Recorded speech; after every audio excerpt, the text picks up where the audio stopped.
Вдигни темпото, увеличи печалбите. Темпобет.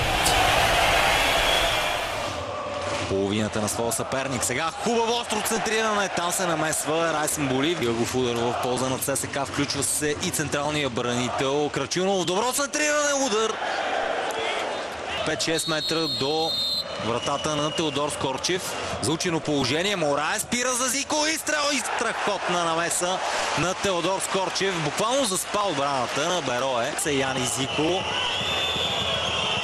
Изстрел на Жуниор Мораес и топката среща гредата и Теодор Скорчев, но още веднъж вижте изпълнението на бразилеца. За Бандаловски той видя абсолютно свободният наляво Спас Делев.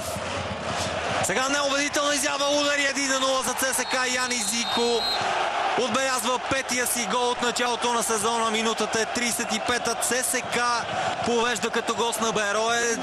Много груба грешка в отбрана за домакините, която бе подадена от Спас Делев. Това е играчът с номер 6 Янко Вълканов. Върху него пада и основната вина за този гол.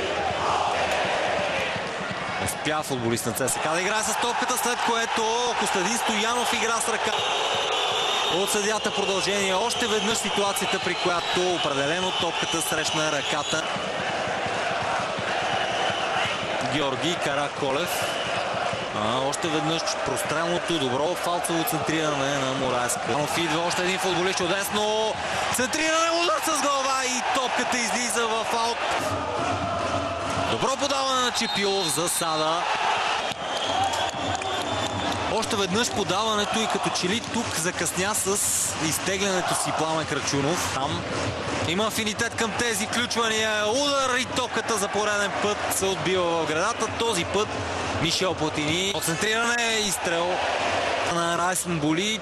Шестима в зелено-бяло в наказателното поле. Добро центриране и от гол линията.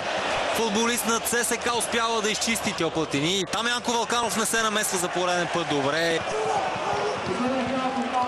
Човекът, който бе на стрелкова позиция, Спас Делев, напуска терена.